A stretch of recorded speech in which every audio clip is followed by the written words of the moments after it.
Okay, let's begin. Cinquième étage. L'article de Administration. Perpignan, ici, Perpignan. Alors, du coup, j'ai pas eu le temps beaucoup de connaître l'école d'art parce que quand j'ai découvert qu'il y avait une école d'art, on m'a dit qu'elle fermait. Elle a tenu juste la place des regrets. C'est fort triste pour une école d'art.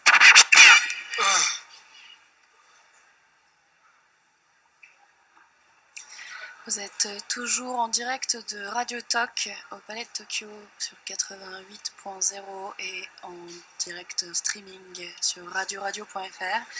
Et maintenant, une discussion entre élèves autour des écoles d'art en instance de fermeture avec des représentants des écoles d'Angoulême, d'Avignon, de Tarbes et de Perpignan. On va débuter tout d'abord par une pièce sonore de Brice et Simon à cœur fermé.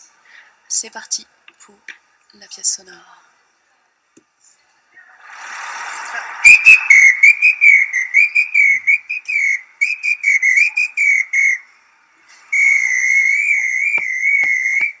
À tour de rôle, les 70 élèves des Beaux-Arts se relaient pour occuper leur école jour et nuit.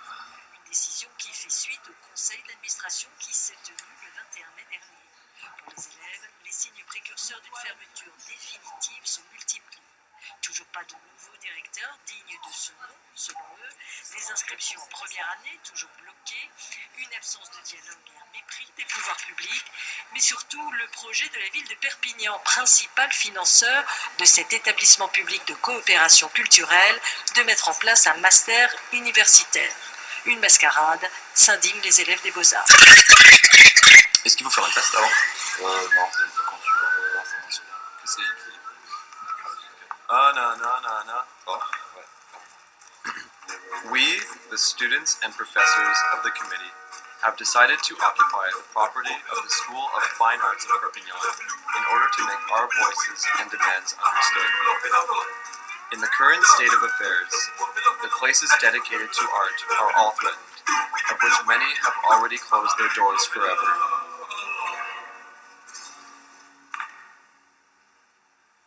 Mais on est dans une société tellement individualiste où chacun pense à sa gueule qu'à un moment donné, l'individu prend le pas sur la société et on cherche avant tout son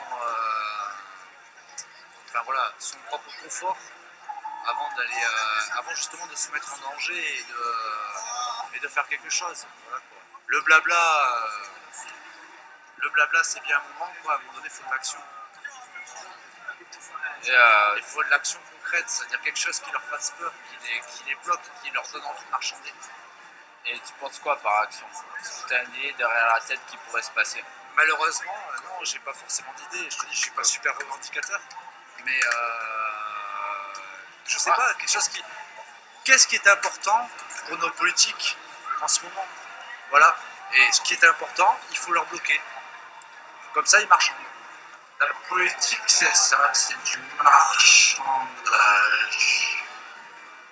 Moi, je fais des petits bulles. Les belles de toi, elles sont si belles, collent jusqu'au ciel, comme dans mes rêves, à la fin elles crèvent. Où se gazons de la chance, ça revenait en France. Moi je fais des petites bulles, les belles bulles me crachent en l'air. Voilà, quoi, c'est simplement ça. Mais à trop discuter entre nous, on perd le temps. Et le temps, il est pour eux. Il n'est pas pour nous. Le temps, il est contre nous. À l'approche des diplômes de 3e et 5e année, les élèves comptent multiplier les actions au cœur de la ville. L'adjoint à la culture est resté injoignable malgré notre demande. Allô? Les fermetures des Beaux-Arts, non, a priori, c'est pas une bonne idée, quoi. D'accord. Ben oui. Après, De l'art, oui, des fois beau, pas toujours. Hein. Après, il y a les tenants, les aboutissants, les problèmes économiques et les machins. Est-ce que les gens en sortent avec une formation vraiment culturelle et artistique vraiment efficace ou pas? Voilà. Il y a plein de questions qui... Mais le premier truc, c'est... fait chier oui, c'est important qu'il y ait des écoles comme ça. Chaque grande ville, voilà. Il doit y avoir au moins un centre des beaux-arts. Un centre des arts, tout du moins. À votre avis, vous pensez qui ferme cette école? Je n'ai pas d'avis là-dessus, je savais même pas qui fermait. Non, si, attends, ils ont fait grève et tout, ils étaient là tout le temps, et machin, et voilà, ils ferment, je sais pas, a priori, enfin, Et attends, le truc, c'est qu'on nous dit qu'il n'y a pas d'argent pour le financer, que de toute façon, c'est naze et que, justement, le cursus est mauvais. On est enregistré.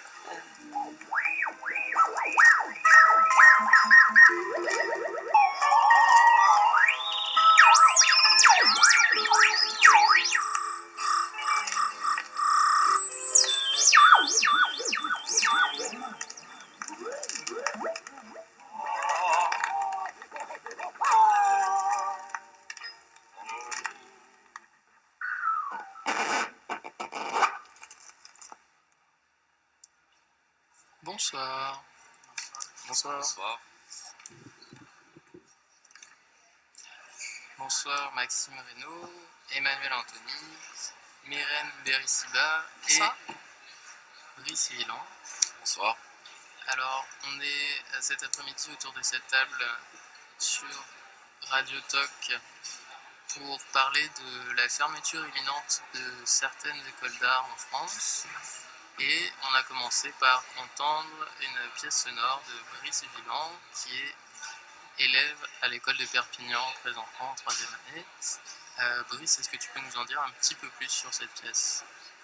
Oui, c'est une pièce sonore que j'ai fabriquée à partir d'enregistrements qu'on a fait dans Perpignan avec les gens qu'on a enregistrés, c'est-à-dire des commerçants, des passants, et des musiques faites et récupérées pour montrer un peu ce qui se pense, ce qui se dit par rapport à cette école dans cette ville. Alors, vous êtes tous ici réunis à l'exposition Vision, qui est une exposition dont le but est de réunir les différentes écoles d'art du pays, et certains d'entre vous, notamment Maxime et Myrène, vous appartenez à des écoles qui sont menacées de fermeture. Absolument pas. Je pense qu'il va falloir encore une fois rectifier. Ça fait plusieurs fois que je rectifie quand même ce point-là. Autant hier, je pense qu'on n'a pas besoin d'être une école en fermeture pour réagir à la fermeture des autres écoles d'art. Donc nous ne sommes pas en fermeture à Tarbes. D'ailleurs, même nos subventions augmentent l'année prochaine, donc on est loin d'être en fermeture. Mais dès le départ, les étudiants de Tarbes se sont sentis concernés. Et lors d'une AG, nous avons décidé d'être une école solidaire avec l'ensemble des écoles d'art en France pour qu'on crée véritablement un réseau. Et donc solidaire aussi, et bien sûr avec les écoles d'art qui risquent de fermer. Mais Tarbes n'est absolument pas menacée. Autant pour moi. Ce sont les écoles d'Angoulême, du coup, Avignon, qui sont menacées de fermeture. Exactement. Et l'école de Perpignan qui ferme cette année, qui n'est pas que menacée, mais bel et bien déjà fermée. Emmanuel, est-ce que tu peux nous en dire un peu plus sur ton engagement et sur la situation de l'école? Alors ouais, à Angoulême, on a eu la nouvelle assez récemment que la municipalité retirait une partie, enfin son financement en fait sur le site d'Angoulême, parce qu'on est une EPCC donc située sur Poitiers et Angoulême. Et ce qui se passe, c'est que la mairie d'Angoulême retire 19%, enfin ses subventions qui sont à hauteur de 19% dans le financement de notre école, ce qui menace de fermeture le site d'Angoulême. Alors, on a essayé de se mobiliser assez vite, mais on a eu, en fait, la situation est assez floue et le maire nous a dit aux dernières nouvelles que c'était pas vraiment sûr, que en fait c'était peut-être une manipulation, enfin que c'était peut-être une manœuvre pour tâter un peu l'ambiance et que peut-être qu'en fait l'argent qui était proposé de retrait ne sera pas retiré. Donc on doit attendre jusqu'au 15 mai pour être un peu plus renseigné sur la situation. Et est-ce que tu as une idée sur ce que ça veut dire C'est extrêmement tâter l'ambiance?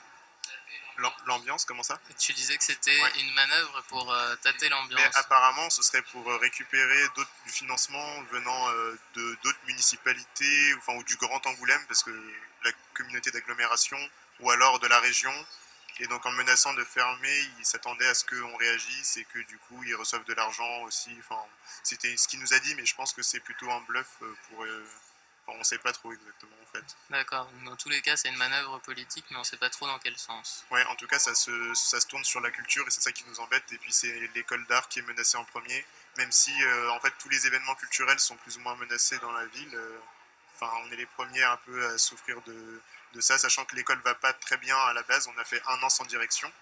Là, il y a un nouveau directeur qui a été recruté, donc là on va lui laisser sa chance et on pense qu'il va essayer de tout faire pour justement que l'école aille mieux. Et enfin voilà, on essaie de travailler. Pour l'instant, il y a eu les vacances, enfin là on est en vacances, et donc il y a eu une mobilisation qui s'est un peu ralentie des étudiants, et on doit attendre jusqu'au 15 mai, et après il y a les diplômes qui commencent, ce qui fait que la mobilisation étudiante sera assez ralentie aussi, donc c'est un peu de ça dont on a peur, et on est venu ici aussi, enfin, pour présenter des travaux, et pour rentrer en contact avec les étudiants des différentes écoles d'art pour voir un peu qui avait quel problème. Et comme on avait rencontré les gens d'Avignon, on s'est dit que c'était le bon moment pour discuter tous ensemble. D'accord. Et toi, Myrène, justement, tu es de l'école d'Avignon. Et est-ce que tu peux nous expliquer un peu plus la situation de cette école? Oui, bien sûr. La situation de l'école en ce moment est très très compliquée. Ça fait déjà un petit moment que l'école va mal. Il y a quelques années, on a été délocalisé du centre-ville. Donc on a déjà nos locaux qui sont placés à 6 km du centre-ville, donc à côté de l'hôpital et du crématorium. Et nos ateliers sont à 20 minutes de notre école. Donc déjà au niveau de la visibilité, c'est vraiment pas facile depuis longtemps.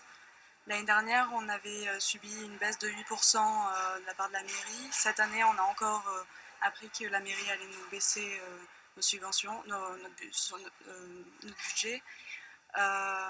Suite à quoi le CA, 3 jours après cette décision de la mairie, a décidé d'ajourner le concours d'avril. Vu que nous sommes quand même pas mal mobilisés assez rapidement, ils ont décidé de peut-être éventuellement laisser le concours d'entrée de septembre sous condition qu'on refasse un projet pédagogique au sein de l'école. Un nouveau projet pédagogique qu'on doit présenter au mois de juin, donc on n'a que 2 mois pour proposer un nouveau projet, sachant qu'au sein de l'école, on a déjà un projet qui est unique en France. L'école des Beaux-Arts d'Avignon a une spécificité assez rare en France, donc sous forme de 2 mentions, on a à la fois la mention création-instauration, mais également la mention conservation-restauration d'œuvres d'art contemporaines, donc ça c'est une école justement qui est reconnue par rapport à cette mention-là. Cette baisse de 8% va vraiment beaucoup nous affecter, d'une part parce que l'année prochaine déjà on n'aura sans doute pas de première année, mais également parce que ça va nous toucher, parce que cette année déjà on n'avait pas beaucoup d'intervenants. Il faut savoir qu'au niveau des enseignants, on en a 11 qui sont pour la création-instauration, donc pour la mention art, mais seulement 2 pour la restauration-conservation. Donc tout le cursus est fait principalement autour des intervenants justement extérieurs. Mais du coup, avec cette baisse, il n'y aura plus d'intervenants, donc c'est très compliqué pour les élèves qui sont venus pour cette spécialité-là. D'accord, merci. Et c'est intéressant, tu parlais aussi de délocalisation des locaux, en fait, du fait que vos ateliers étaient loin du centre-ville, et c'est vrai qu'on remarque aussi qu'il y a un certain nombre de politiques qui visent, même sans parler de fermeture des écoles, à amener les nouveaux locaux des écoles à l'extérieur des centres-villes, pour des raisons soi-disant de coût, ou parce qu'on peut tirer plus profit en faisant autre chose qu'une école d'art d'un bâtiment en centre-ville qui va coûter cher probablement et qui va ramener beaucoup de passages. Il y avait notamment l'an dernier l'école de Rouen qui avait lutté parce qu'ils ne voulaient pas être relocalisés dans un nouveau bâtiment hors de la ville. Vous avez dit un mot qui est CA, conseil d'administration. Et j'aimerais qu'on s'intéresse un petit peu plus à cette notion, parce qu'en fait c'est l'instance qui va décider du sort de l'école financièrement, principalement, et aussi donner une direction à la pédagogie peut-être par certains biais. Est-ce que vous savez un peu, vous connaissez un petit peu la composition de ces conseils d'administration?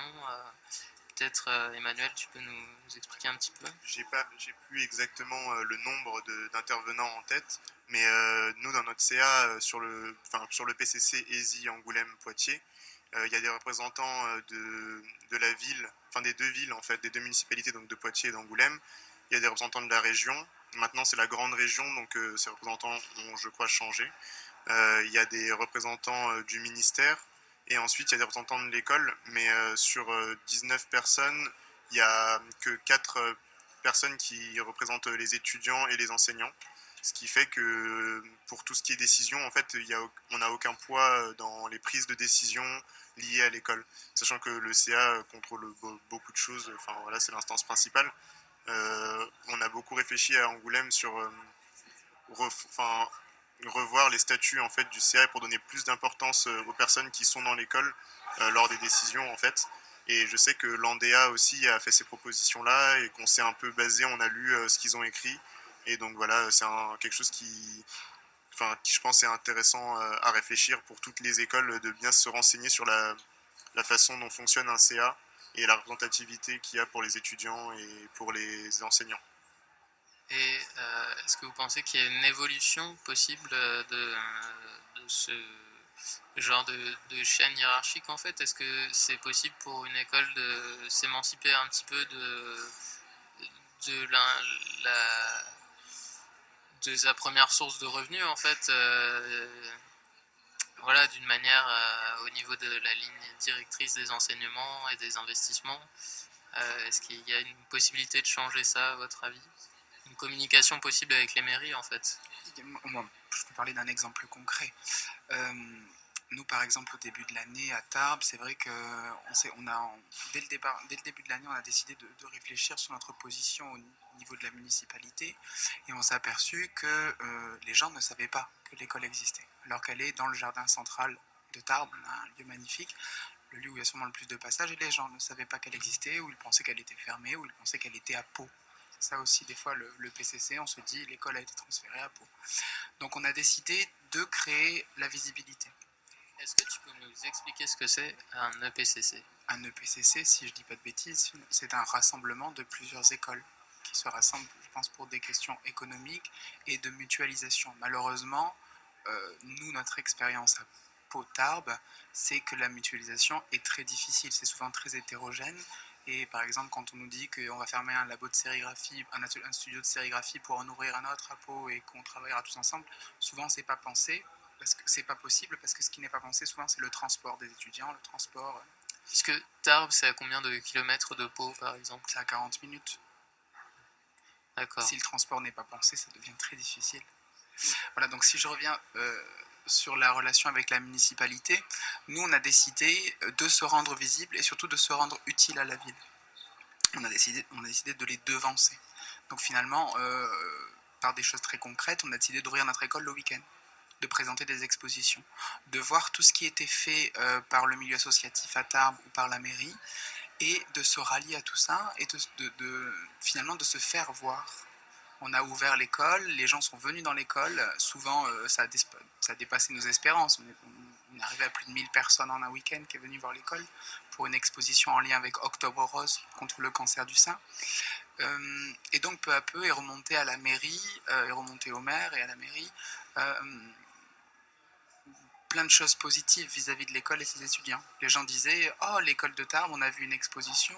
Oh, l'école de Tarbes nous a parlé. » Et on a eu, nous aussi, un petit jeu un petit peu pervers, c'est qu'on a décidé dès le départ, de dire à chaque personne qui est venue dans notre exposition « Ah, si vous saviez comme le maire nous soutient, si vous saviez comme le maire est bien avec nous, parce qu'il nous rénove l'école, il nous va augmenter nos subventions, etc. » Et donc, quand toutes ces informations sont remontées, je pense, à l'oreille de la municipalité, il est paru impossible pour lui aussi de ne pas nous soutenir, en fait.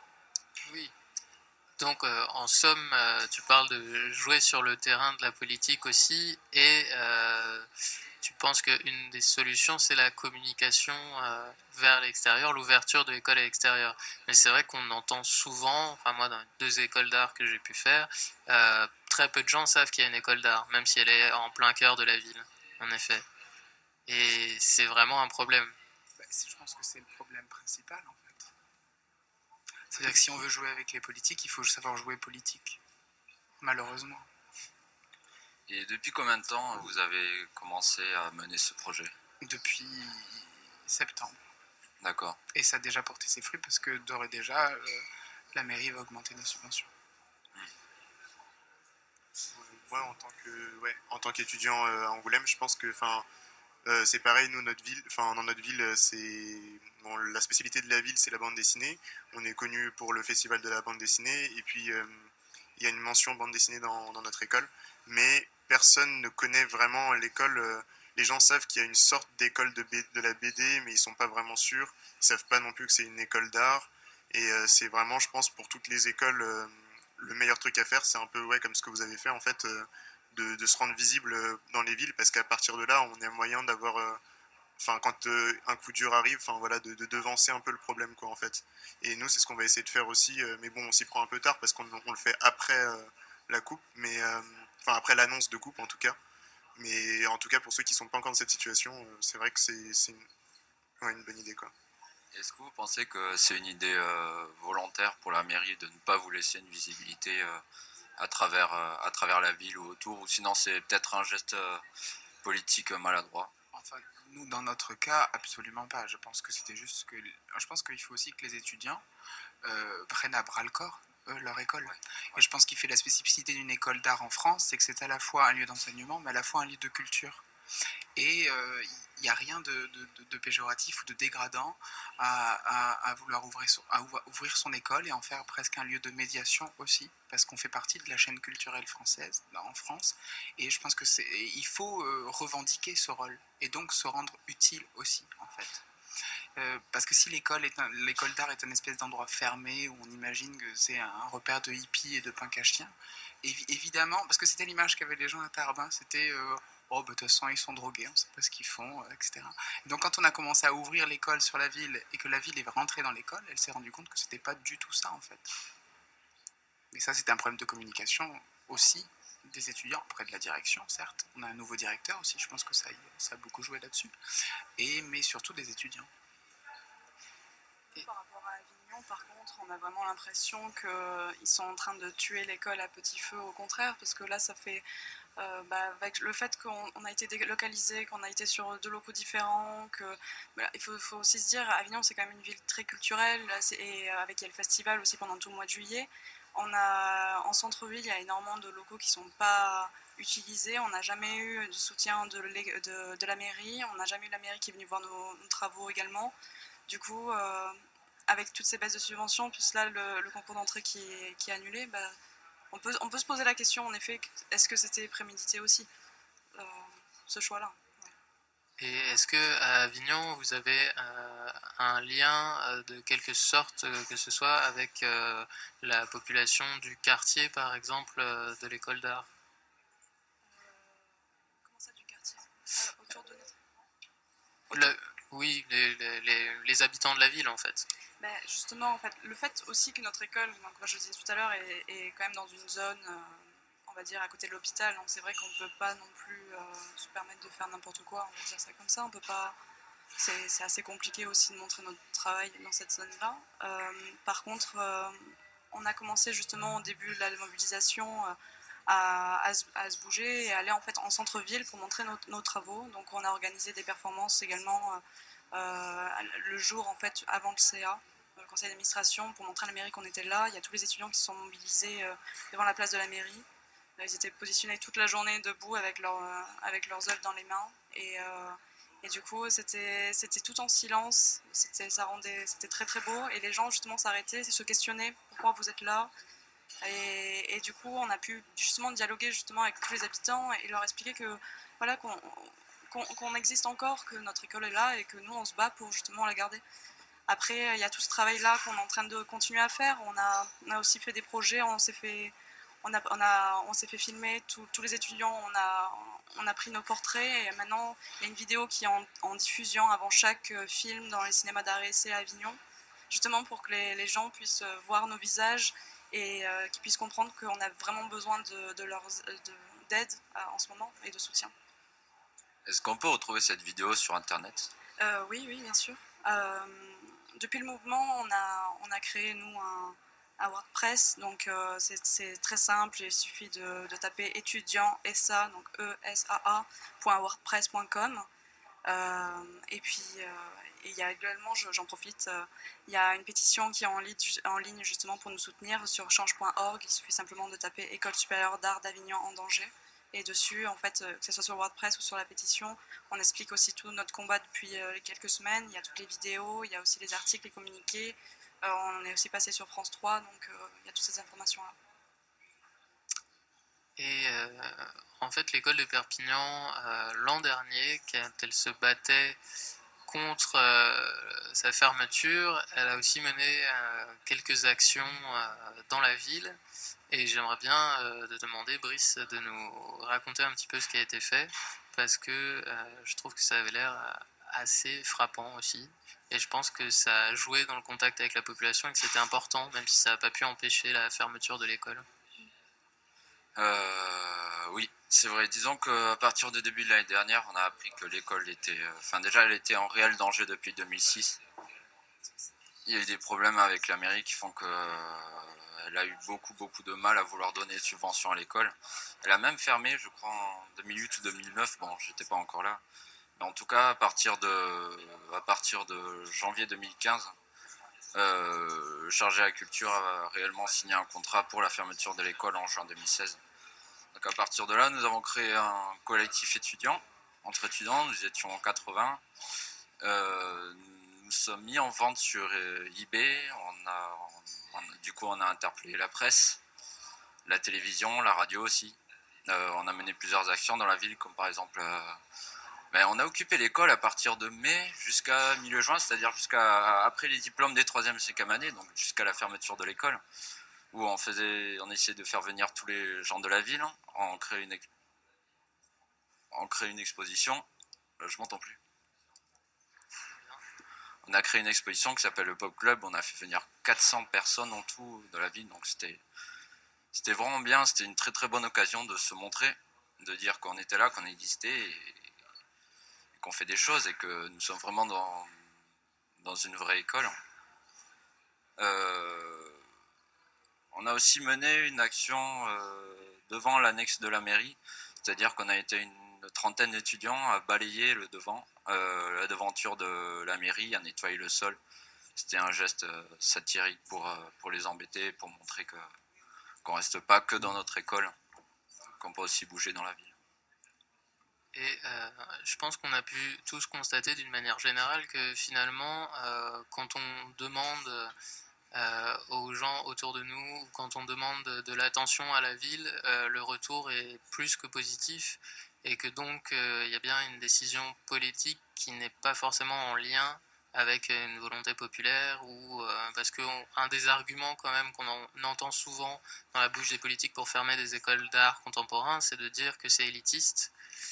Or finalement, peut-être que l'élitisme il se joue plus dans les points de contact que dans le contenu même, parce que on peut se rendre compte que les gens sont assez favorables à ce genre de choses. Je vous propose d'écouter une petite pièce sonore qui a été faite par des étudiants de Perpignan justement, et qui s'intéresse à la vie des commerçants du quartier de l'école. Voilà, donc on va écouter ça tout de suite.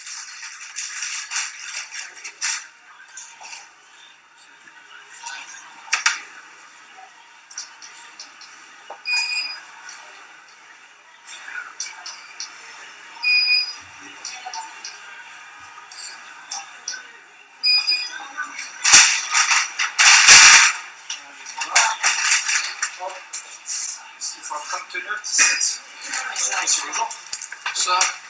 On fait un petit reportage sur la fermeture de l'école des Beaux-Arts en fait. Oui. Voilà.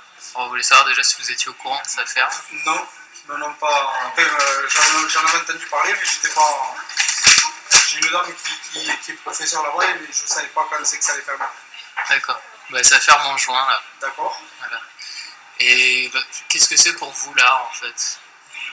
Moi, personnellement, c'est ce qui fait vivre à Perpignan, donc commercialement, c'est ce qui nous fait travailler.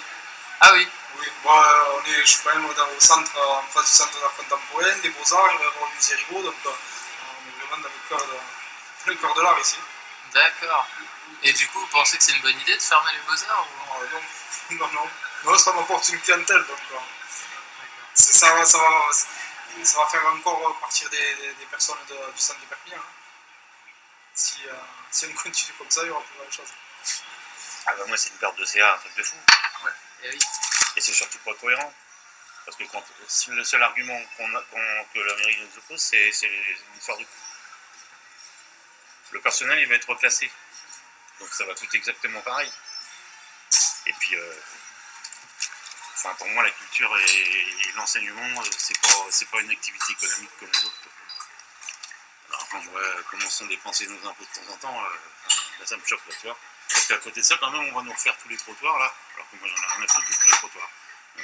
On va avoir une rue qui va être sinistrée pendant un an de plus. En finale, moi, c'est moins 15% de chiffre d'affaires. Et puis, c'est toute la vie du quartier. Hein. Parce que, en finale, la place, elle est plus qu'aux gens qui sont à côté, là. Je vais prendre l'air beaucoup plus, parce que ça m'agace. Ouais, d'accord. Surtout que, quand on sait que le maire, quand il a été élu, il nomme l'ancien directeur des Beaux-Arts à la culture ici, et que 2 ans après, il fout tout par terre et on change tout. Il n'y a pas de cohérence, il n'y a pas de ligne de conduite, il n'y a rien. C'est juste agaçant. L'ancien directeur des Beaux-Arts, il est adjoint à la culture. Il a été adjoint à la culture, ouais, mais après, avec les nouvelles élections, il s'est barré, il s'appelait Villa. Jordi Vidal. Ouais, Vidal. Ouais. Et là, d'ailleurs, il avait son chapeau. Hein. Donc il y avait une vraie volonté de faire quelque chose, et puis en final, quoi. Vous pensez que c'est pourquoi alors qu'il y a eu cette...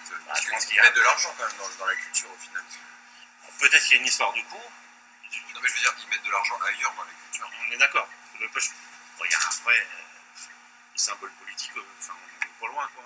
Ça a toujours été, pour le maire, c'est moi qui le dis, mais c'est un repère à Beaujolais, c'est pas tout à fait sa tendance, et voilà, c'est tout.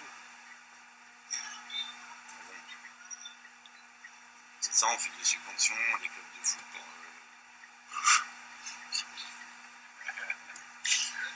pour avoir la paix sociale, parce qu'ils mettent pas le foot, parce que autrement ils auraient le faux poubelle. Là, il y a bien du fric qui est mis là dans la culture. De toute façon, et puis alors, ce qui est pas bon, c'est quand les écoles, n'importe quelle école, quand il y en a une qui ferme, c'est surtout pas bon. Mais quand en plus avec ça, on a un plan en disant tiens, je vais augmenter les investissements pour faire du logement locatif pour étudiants, commence pas par fermer des écoles à ce moment-là. Il y a quelque chose qui est en dynamique là, non? La ferme, c'est dommage, c'est trop con, c'est débile. D'accord. Pour moi, c'est débile. Vous pensez qu'ils font ça pourquoi? Je sais pas, ça pourrait collecter des fonds, se réapproprier des fonds qu'ils donnaient, je sais pas. Pour moi, ouais, c'est pour gratter la thune qu'ils font ça. C'est toute une bande de guignols qui font ce qu'ils veulent avec l'argent des gens et au final, voilà, qui niquent les passionnés, et je trouve ça complètement con, quoi. J'espère bien qu'on m'entendra bien haut et fort. Et voilà, du coup, l'avis des commerçants du quartier sur la fermeture de l'école de Perpignan. Myrène, quand je t'ai demandé de participer à cette émission, tu m'as dit que tu étais venue à Paris tout particulièrement pour défendre l'école d'Avignon, en fait, et pour agir contre les coupes budgétaires. Et alors, est-ce que tu peux m'expliquer un petit peu plus comment Oui, bien sûr. En fait, c'est simple. Après le CA, on s'est dit qu'il fallait vite se mobiliser. Et en fait, on a reçu le communiqué de soutien des étudiants de Tarbes, donc de Maxime qui est à côté. Et ça nous a fait vraiment en fait, plaisir de se dire on n'est pas tout seul et on a été un peu entendu quand même. Et là, on a décidé en fait d'agir en 3 pôles. Donc il y avait des étudiants en fait qui allaient se charger au niveau local de continuer à montrer à la mairie qu'on était là et de se mobiliser. Donc il y avait des représentants qui sont justement en ce moment même à Avignon en train de faire des actions. Il y a d'autres représentants qui sont au sein de l'école, qui essayent aussi de gérer tout problème administratif et tout. Et puis en fait, Manu qui n'est pas là et moi, on est représentants de la mobilisation nationale. Donc en fait, on a décidé après d'envoyer un communiqué en fait, à tous les étudiants des autres écoles pour expliquer ce qui se passait en ce moment même à Avignon, pour avertir de la situation, à la fois pour demander de l'aide, mais aussi pour savoir ce qui se passait dans les autres écoles. Et du coup, On a eu beaucoup de réponses et on a eu justement des réponses de d'autres représentants des autres écoles, donc également à Emmanuel d'Angoulême. Avant de se rencontrer cette semaine à Vision, on avait déjà échangé par Skype avec aussi d'autres représentants d'autres écoles de Caen. Il y avait aussi je sais plus. Nancy, voilà, il y avait plusieurs écoles et du coup, en fait, on s'est dit, il faut qu'on se rencontre et du coup, il faut qu'on vienne cette semaine. Donc, moi, je suis vraiment là en fait pour rencontrer les autres écoles et pour passer entre les stands et faire déjà une première rencontre. Et puis également en fait pour savoir comment on pourrait agir ensemble et quelle action on pourrait faire pour se soutenir mutuellement, que ce soit des écoles qui sont en danger ou des écoles qui ne sont pas en danger. Mais je pense qu'on aura énormément de poids si tous les étudiants de toutes les écoles d'art de France communiquent ensemble, échangent ensemble et agissent surtout. Voilà. Et du coup, vous avez décidé ce soir de vous retrouver à la Nuit debout pour lire un appel des étudiants en art de France. Et quel sera à peu près le contenu de cet appel? Alors en fait le but ce soir c'est que en effet on se retrouve entre plusieurs représentants de plusieurs écoles d'art de France à la Nuit debout pour parler justement des différentes difficultés que peuvent traverser les écoles et également pour se faire entendre, pour expliquer, pour que tout le monde soit au courant quand même que les écoles d'art en France vont pas toutes bien, qu'il y a des problèmes de budget, pour expliquer qu'on est en train de se monter et d'être tous solidaires et puis pour montrer aussi que à chaque fois il y a le même schéma qui se reproduit. Il y a eu Perpignan et il y a eu assez peu de mobilisation parce qu'on n'a pas communiqué ensemble. Ensuite il y a Avignon là qui est touché par à peu près le même genre de logique, Angoulême aussi, et donc ça commence à faire plusieurs et on se rend compte qu'un peu dans toutes les écoles d'art il y a des problèmes peu à peu de locaux non adaptés, d'enseignants de moins en moins de plus en plus précarisés, plein de choses, de coupes budgétaires. Et donc nous, ce qu'on veut, c'est aussi alerter les gens sur ce phénomène qui, peu à peu, touche plusieurs écoles, et menace de fermeture plusieurs écoles. Très bien. Et je me demandais en fait, parce qu'on remarque que ce soit à Perpignan, Avignon, Angoulême, c'est des écoles qui sont financées principalement par les mairies, si je ne m'abuse.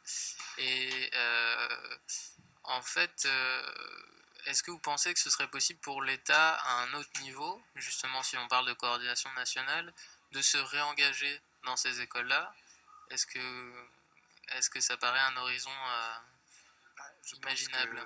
Moi personnellement, je pense que s'il existe des écoles nationales et s'il existe des écoles non nationales, je pense que c'est bien parce que l'État ne peut pas s'engager sur toutes les écoles.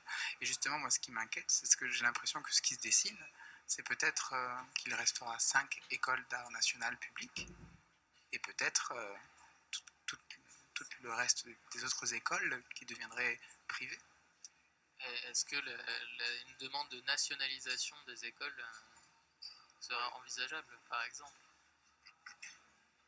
Mais faut voir, hein, mais en tout cas pour l'instant le schéma que ça prend, c'est vraiment effectivement, comme il disait, la privatisation. Il y a de plus en plus de propositions d'ouverture à des mécènes et d'augmentation des frais de scolarité. Et ce serait super qu'on puisse avoir plus d'écoles nationales, mais c'est vrai que là c'est une grosse question politique et de projet, de vision, voilà, très pour long l'art, terme. à très long terme.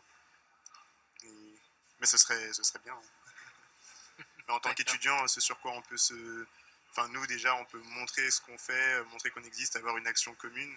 Et après, les problèmes politiques, c'est aussi avoir en lien avec les profs et puis les directeurs, etc. Et justement, sur ce lien avec les équipes enseignantes, est-ce que par exemple à Angoulême, vous avez une coordination, vous avez une discussion avec l'équipe enseignante autour des coupes budgétaires? Tu peux être honnête, Manu. Ouais, en fait, il y a quelques profs qui suivent vraiment et qui sont impliqués dans ce qui se passe. Mais le problème qu'il y a, c'est que la majorité des profs est assez silencieuse et qu'on les voit pas vraiment en fait. Et c'est au début on s'est dit mais c'est un peu dommage parce que voilà on n'a pas vraiment de soutien des professeurs et ça motive pas les élèves non plus à s'impliquer puisqu'on voit que les professeurs ne réagissent pas, ben les étudiants c'est vrai que c'est un peu dommage, on devrait pouvoir se prendre en main et réagir sans que les professeurs le fassent, mais en fait il y a quand même une dynamique qui se fait entre les deux et en fait on s'est rendu compte que les professeurs qui réagissaient pas, c'est aussi qu'ils sont dans des conditions assez particulières avec des contrats assez peu stables qui fait qu'ils peuvent pas être non plus impliqués à 100% dans l'école.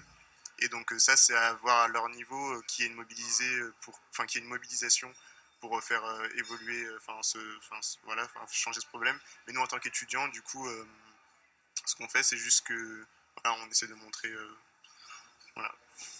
Et, Nous, par rapport à Avignon, c'est un peu pareil. Bon, les enseignants sont quand même un peu se sont mobilisés. Ce qu'on a quand même remarqué, c'est que les étudiants sont quand même un peu plus réactifs que les enseignants. Mais là, je viens d'avoir des nouvelles justement d'Avignon aujourd'hui. Je sais que jeudi prochain, il y a tous les enseignants qui ont décidé de faire un préavis de grève. Nous, on va aussi les soutenir au niveau des étudiants en restant dans l'école. Donc on va tous essayer de se réunir au sein de l'école le plus longtemps possible pour montrer la solidarité avec nos enseignants.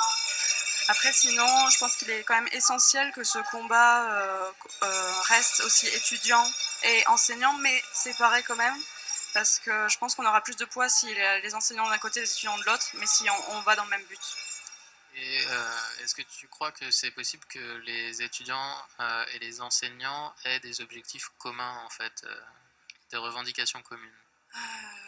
Oui, déjà là, les revendications communes, on est tous d'accord parce qu'il faut qu'on sauve notre école. Là, nous, on est vraiment dans un espace d'urgence, donc c'est sûr que, comme le disait Manu tout à l'heure, on n'a pas les mêmes contraintes. Mais par contre, là, on est tous d'accord sur le fait qu'il faut qu'on se fasse entendre et qu'on sauve notre école, parce que sinon, dans les prochaines années, ça va faire comme l'école de Perpignan et je pense qu'elle va fermer. Donc je pense que là-dessus, on s'entend bien, ça c'est bien. D'accord. Et après, moi je veux juste préciser que il y a les étudiants et les professeurs, mais il y a aussi les techniciens, et du coup, au niveau des techniciens, là, nous, on a eu beaucoup de soutien et beaucoup d'implication du reste du personnel de l'école, et qui sont tout aussi touchés que nous, enfin voilà. Juste... D'accord. C'est-à-dire que dans le personnel de l'école et les techniciens, il n'y en a aucun qui sont employés par la mairie, en fait. Si, ils sont tous employés par la mairie. D'accord. Je sais que ceci explique peut-être cela, parce qu'à Perpignan, notamment, l'argument économique est un petit peu caduque, parce qu'en fait, la plupart des personnels qui travaillent encore travaillent pour la mairie, et eux, ils vont être reclassés ailleurs, en fait, et donc ils vont pas perdre leur travail. Et, finalement, du coup, il y a un statut un peu différent. Et ben, je vais vous proposer de finir cette émission sur une note un peu plus joyeuse, et je vous convie à plier avec nous quelques petits avions en papier à partir du manifeste de Feu l'école de Perpignan. Voilà. Le manifeste d'occupation. Manifeste d'occupation qui date de l'an dernier. Très bien. C'est ça. Il a été écrit par l'ensemble du collectif des étudiants, enfin c'est-à-dire par tous les étudiants de l'école de Perpignan lors de l'occupation. Comment on fait des avions? Eh bien, vous prenez donc, ce sont des feuilles A4, il faut le préciser. Est-ce que tu peux montrer le schéma, Simon? Alors oui, j'ai un petit schéma. Patientez quelques instants. Et je vais juste dire un truc en même temps qu'on fait ça, c'est que demain, on va quand même organiser une discussion et où on va essayer d'avoir l'ensemble, plus d'écoles encore. On sera au moins une dizaine d'écoles réunies, des représentants d'une dizaine d'écoles, pour essayer de réfléchir à une action qu'on puisse faire en commun sur l'ensemble des écoles du territoire français, quoi. Et donc, comme disait Maxime de Tarbes, l'idée ce serait qu'il y ait quelque chose qui se passe en un seul jour, à un seul moment, quoi, et ça puisse ensuite se répéter, mais au moins une action commune le même jour de toutes les écoles. Ce serait vraiment... Il faudrait montrer, je pense, que les écoles d'art sont un réseau et que nous pouvons être solidaires en réseau, en fait. Si l'on touche l'une de nos écoles, l'ensemble des écoles peuvent réagir. Oui. Je pense par exemple à un rassemblement dans une ville en France avec avec plusieurs Je pouvais étudiants. penser par exemple, tu vois, autant à Avignon qu'Angoulême ou à Perpignan, que l'ensemble des étudiants qui se sentent concernés entament une marche, enfin une marche symbolique ou même une marche au sens strict du terme, vers l'école qui va fermer et que l'on montre tous que cela nous touche. Et que l'école ne soit pas seule face à sa fermeture ou face à sa menace. Oui. Et Oui, vas-y. ok, je jette mon avion. Donc nous sommes en train de finir de plier nos premiers avions et de les lancer dans la salle. Et d'ailleurs, c'est pas très évident. Au niveau des actions qui peuvent être faites en commun entre toutes les écoles, comme disait Maxime, il n'y a pas besoin d'être menacé pour commencer à se réunir et à communiquer les uns avec les autres. Et c'est vrai qu'en ce moment, enfin aujourd'hui, il n'y a pas une énorme communication avec les étudiants des différentes écoles. Et ce serait bien qu'il y ait un réseau plus, je sais pas, plus efficace quoi, de communication entre les différentes écoles. Comme ça, quand un coup dur arrive, on peut aussi réagir, mais il n'y a pas besoin. Enfin, on peut espérer qu'il n'y ait pas beaucoup plus de coups durs, même si bon là c'est un peu mal barré. Oui. L'avion ne vole pas du tout. Moi non plus, il a fait des demi-tours là. Ah, le mien il est tombé sur quelqu'un. Ah, des avions volent autour de nous. Eh bien, merci à tous d'avoir participé à cette table ronde à propos de la défense du futur des écoles d'art par leurs étudiants. Merci à vous. Merci Maxime Reynaud, Emmanuel Anthony, Myrène Béret-Sibard et Brice Villand. Merci à toi. Mais merci de nous avoir invités. Et rendez-vous demain à la même heure pour continuer le débat et voir l'avancée de nos réunions. Et rendez-vous ce soir à la nuit debout. Avec la coordination nationale des écoles d'art fraîchement née.